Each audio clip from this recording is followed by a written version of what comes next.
Hi students, this is Srinivas, Department of Botany. This video was shooted with cell phone camera, so I request you to use your earphones. Okay, thank you. In the previous class, I explained about double fertilization. Now, I will explain post-fertilization structures and events, nucellus, endosperm. One by one, I will explain. Now, post-fertilization structures and events. What does it mean, post-fertilization? Post means after. That means the events that occur after fertilization are called post-fertilization events. The events which occur after fertilization are called post-fertilization events. What are they? Sepals, petals, stamens, style, stigma. All these parts will fall off. Fall off means wither away, means degenerate. These two parts are called accessory organs of a flower or non-essential organs of a flower. These are the stamens, style, stigma. These are the reproductive parts of a flower. All those parts will fall off, wither away, degenerate. Next, synergids, antipodals. That means synergids and antipodals, these are the parts of embryo sac. Synergids and antipodals are also fall off after fertilization. That is, wither away, degenerate. Ovary later develops into fruit. Ovary wall. What is ovary wall? The wall present around the ovary is called ovary wall. Ovary wall, after fertilization, it converts into fruit wall. Fruit wall is also called pericarp. Fruit wall is also called pericarp. Ovary, after fertilization, develops into fruit. Ovary wall, after fertilization, develops into fruit wall, also called pericarp. Inside the ovary, what are present? Ovules are present. After fertilization, ovules will develop into seeds. Try to remember, my dear students. Ovary will develop into fruit. Ovules will develop into seeds. These are very, very important. Integuments of ovule. The ovule may contain one integument or two integuments. After fertilization, integuments are converted into seed coats. Integuments of ovule are converted into seed coats. The ovule may contain one integument or two integuments. That means the seed may contain one seed coat or two seed coats. If one seed coat is present, it is so called testa. Don't say tegmen. If two seed coats are present, outer seed coat called testa, inner seed coat called tegmen, also called tegma. So ploides means as integument is diploid, testa and tegma are diploid in nature. Hilum. What is hilum? The junction between body of ovule and the funiculus is called hilum. After fertilization, this hilum develops into scar of seed. Scar of seed. Micropyle of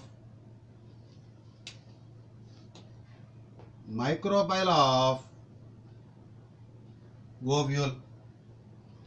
Micropyle means the pore of the ovule. Later develops into seed pore, that is pore of the seed. Micropyle of ovule converts into seed pore or pore of the seed. Zygote. After fertilization, it develops into embryo. Pen means primary endosperm nucleus. After fertilization, it develops into endosperm. Zygote means it is the product of syngamy. The product of syngamy is zygote. This zygote, after fertilization, develops into embryo. The product of triple fission is pen. Pen means full form primary endosperm nucleus. After fertilization, it converts into endosperm. The ploidy of embryo is diploid. Ploidy of endosperm is triploid. Ploidies are also very, very important, my dear students. Try to remember. Ploidy of zygote 2n. Ploidy of embryo 2n. Ploidy of pen 3n. Ploidy of endosperm 3n. That is triploid. These are all the post-fertilization events. Try to note down all these points. Now, persistent calyx. What does it mean, persistent? That means remaining, that is remnant. Calyx, that is sepals, generally fall off. Persistent calyx means calyx do not fall off, it is remnant. So that is persistent calyx found in two families. One is Solanaceae, another one is Asteraceae family. Solanaceae means capsicum, brinjal, tomato. Persistent calyx found in which families? Solanaceae, Asteraceae. Examples of Solanaceae: capsicum, that is commonly called chili. So this is the diagram of chili, and this is the diagram of brinjal, and this is the diagram of tomato. Look at this persistent calyx. This part is called persistent calyx. This part is called persistent calyx. This part is called persistent calyx, which is green in color. Which is green in color. Persistent calyx appears green in color. Sepals are generally green in color. Persistent calyx also found in Asteraceae. The persistent calyx in Asteraceae is also called pappus, or also called persistent pappus, which helps in fruit dispersal, or fruit and seed dispersal. Next, persistent style and stigma. Persistent style and stigma found in, that is corn cob. This point will come in anemophily. So persistent style and stigma found in corn cob, that is maize. Scientific name is Gia maize. So generally sepals will fall off, but persistent calyx found in Solanaceae, Asteraceae. Generally style and stigma fall off, but persistent style and stigma found in corn cob, that is maize. I want to ask one question. See this question. The following are not the post-fertilized events. What they asked? Not the post-fertilized events. Degeneration of antibodies. After fertilization, antibodies are degenerated. So this is the event of post-fertilization. Formation of zygote. When syngamy occurs, zygote formation occurs. So this is not the post-fertilization event. Formation of pen. So when triple fission occurs, pen is formed. So this formation of pen is also not the post-fertilized event.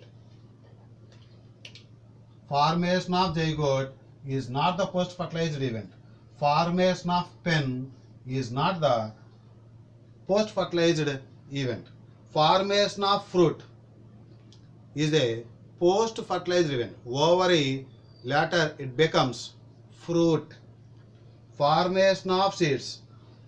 After fertilization, ovules will become seeds. So, what they asked here, not the post-fertilized events means answer B and C.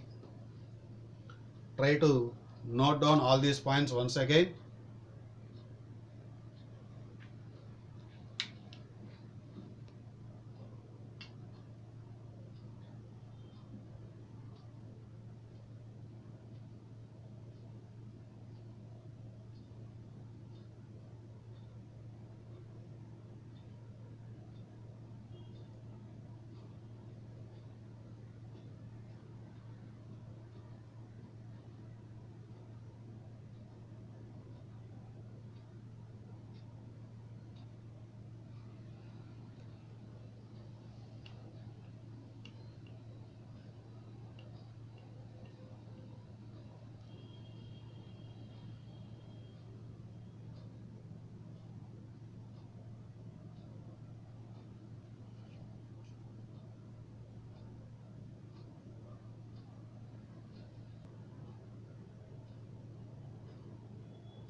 Now I will explain nucellus.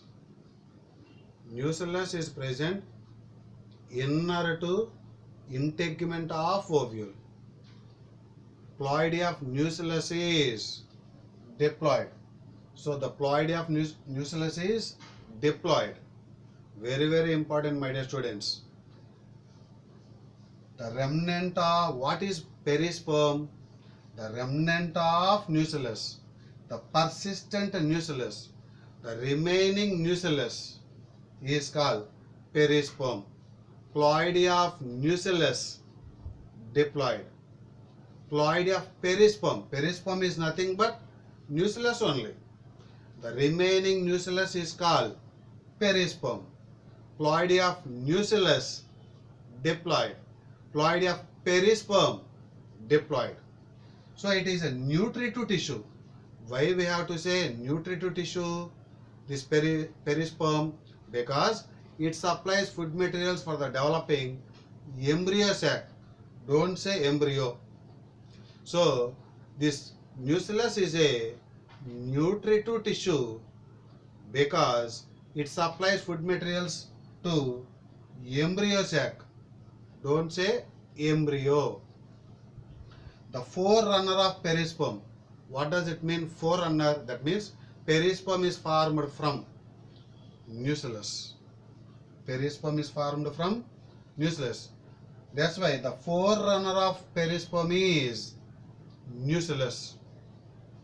The pre-fertilized and post-fertilized nutritive tissue in the same seed is perisperm. The pre-fertilized and post-fertilized nutritive tissue in the same seed is perisperm. What does it mean? Before fertilization, nucellus is present. After fertilization, that nucellus will become perisperm. Nucellus will become perisperm. That's why I would like to ask like this. The pre-fertilized and the post-fertilized nutritive tissue in the same seed is perisperm. This perisperm generally found in what type of seeds?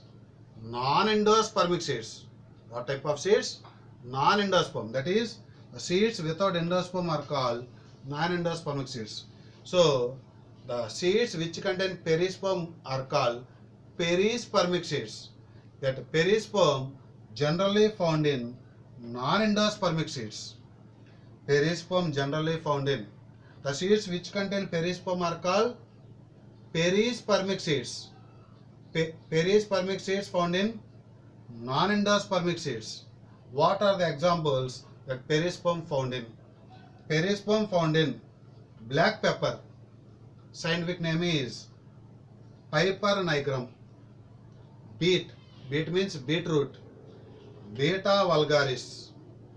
Third one is coffee. That is the edible part in coffee seed. The edible part in coffee seed is perisperm only. So please note down all these points.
Now I will explain endosperm. In this, development of endosperm, and then based on presence or absence of endosperm, endospermic seeds, non-endospermic seeds are there. Now see the board. Development of endosperm. That is, this is pen. Pen means primary endosperm nucleus. Primary endosperm nucleus. The cell with the pen is called TEC, primary endosperm cell. So this is the pen. What is the ploidy of this pen? This is ploidy 3N. This undergoes free nuclear divisions. Free nuclear divisions. How many? Many. Many free nuclear divisions occur. What are free nuclear divisions?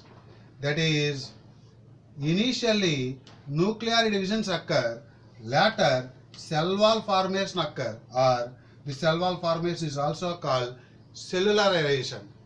Cellularization. So that is, karyokinesis is not immediately followed by cytokinesis. This is so called free nuclear divisions. So that means nucleus divides many times. So this structure will be formed. It contains thousands of nuclei. This is so called nuclear endosperm. This is so called nuclear endosperm. Later cell wall formation occurs. Here cell wall formation occurs. And this is so called cellular endosperm. Sequence in the stages. Pen later develops into nuclear endosperm, later develops into cellular endosperm. Right? Like that you have to remember. The example of nuclear endosperm is coconut water. That is, tender coconut contain water. That water contains thousands of nuclei.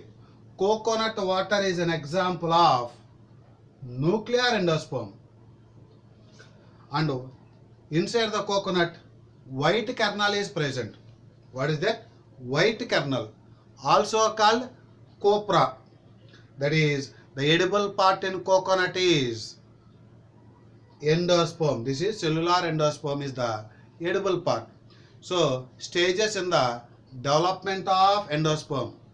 That is, first of all we have to say pen later develops into nuclear endosperm, later develops into cellular endosperm. Coconut water is an example for nuclear endosperm. White kernel is an example for cellular endosperm. The edible part in coconut is endosperm. So the ploidy of endosperm is triploid. So this free nuclear divisions overall, where does those free nuclear divisions occur? See, free nuclear divisions occur in megaspore cell.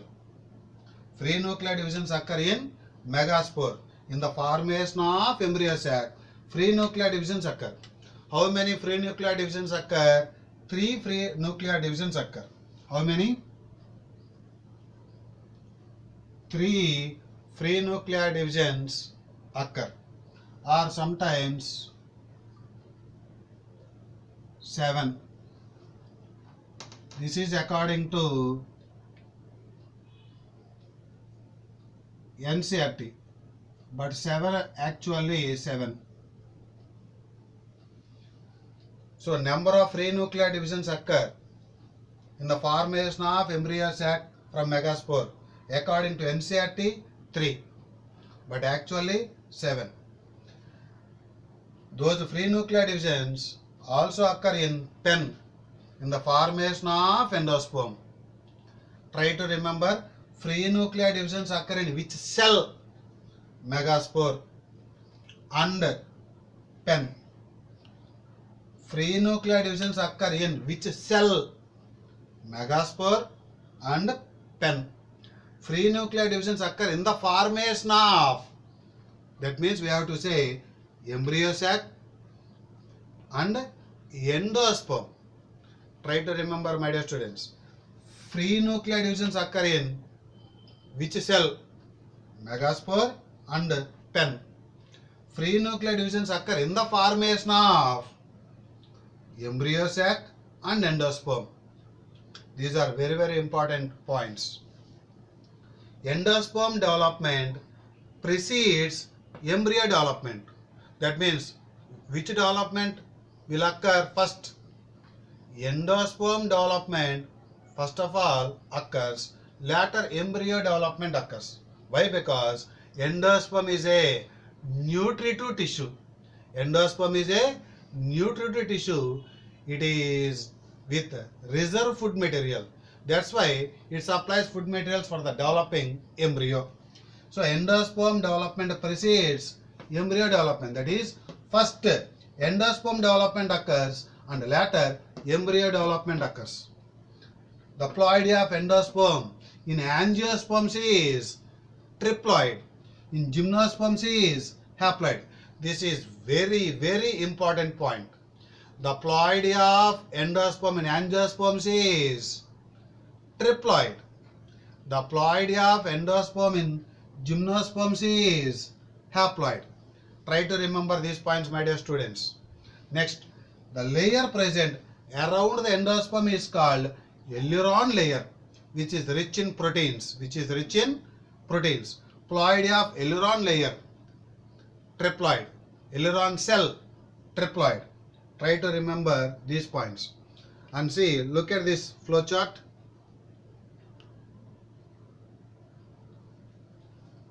Megaspore in angiosperms develops into female gametophyte. This female gametophyte is also called embryo sac. In gymnosperms, this megaspore develops into female gametophyte or endosperm. What points we have to remember here? The female gametophyte in angiosperms is also called embryo sac. The female gametophyte in gymnosperms is also called endosperm. These points we have to remember. Note down all these points, my dear students.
endosperm.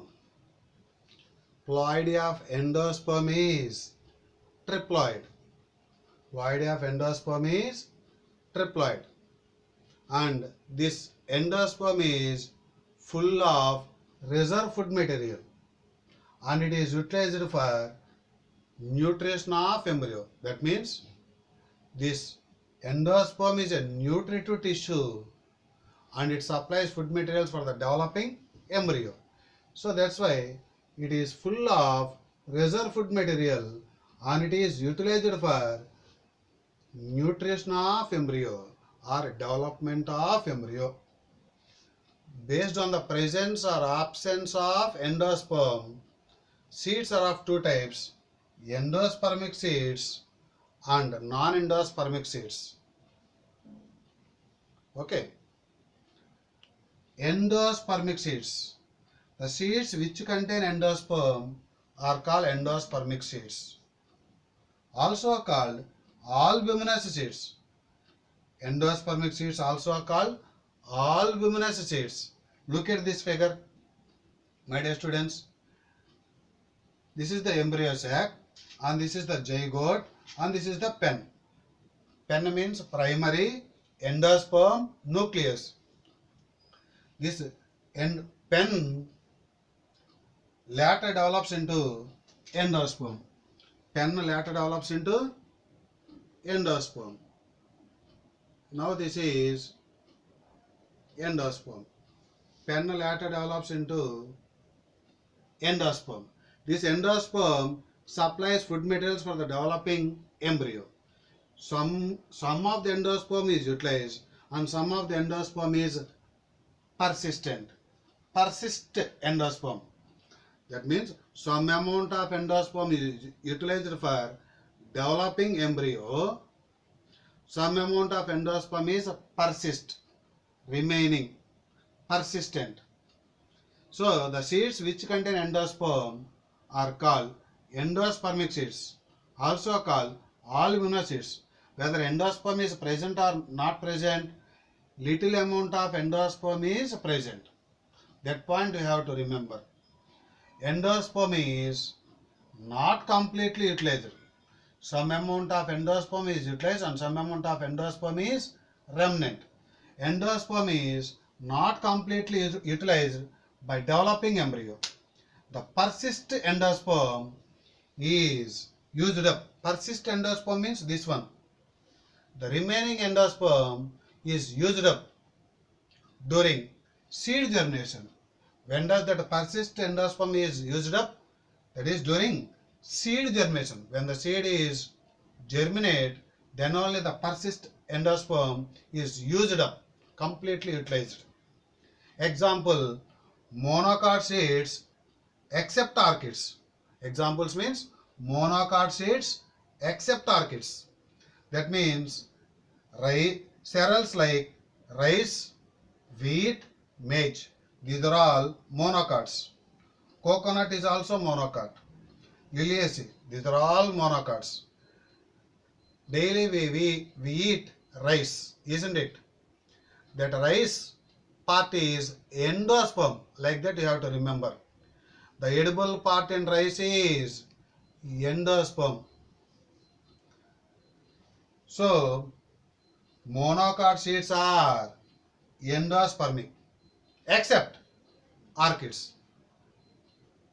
Monocot seeds are endospermic except orchids. That means orchids are without endosperm. Orchids are non-endospermic. So, cereals like rice, wheat, maize, coconut, liliaceae. These are all monocots. Some dicots like castor and solanaceae. These two are having endosperm. These are all monocots. And dicots like castor and solanaceae contain endosperm. Very, very important points. Next, go to another one. Non-endospermic seeds, also called exalbuminous seeds. Seeds without endosperm are called non-endospermic seeds, also called exalbuminous seeds. Look at this figure, my dear students. This is zygote and this is pen. This pen later develops into endosperm. Endosperm is developed. This endosperm is a nutritive tissue. It supplies food materials for the developing embryo. That means endosperm is completely utilized for the developing embryo. As endosperm is absent, those are so-called non-endospermic seeds. Endosperm is completely utilized by developing embryo. Those seeds are called non-endospermic. That is, seeds are without endosperm. Also called exalbuminous seeds. Example, dicot seeds except castor and solanaceae. What is the example for non-endospermic seeds? Dicot seeds except castor and solanaceae. That means these two are having endosperm. Here we mentioned. So what are the dicot seeds with non-endosperm? Beans, pea, Pisum sativum, groundnut. These three plants belongs to Fabaceae. Fabaceae, that is dicot. Fabaceae belongs to dicot. Dicot means non-endospermic. Sunflower belongs to family Asteraceae, which is a dicot. That means these are all dicots. This one also. These are all dicots. So non-endospermic seeds generally found in dicots, but monocots like orchids also it is found. See, here we said except orchids. So try to remember these points, my dear students. Endospermic seeds generally found in monocots except orchids. Orchids means they are with non-endospermic seed. Non-endospermic seeds found in dicots except castor and solanaceae. That means these two plants are with endospermic seeds. Try to remember, very very important. Coconut contains endosperm. Coconut belongs to dicot or monocot? It is a monocot. Monocot means normal point, that is endospermic seed. Castor and solanaceae, though they are dicots, they are endospermic seeds. Those points you have to remember, my dear students. See, to avoid confusion, again I am writing those important points there.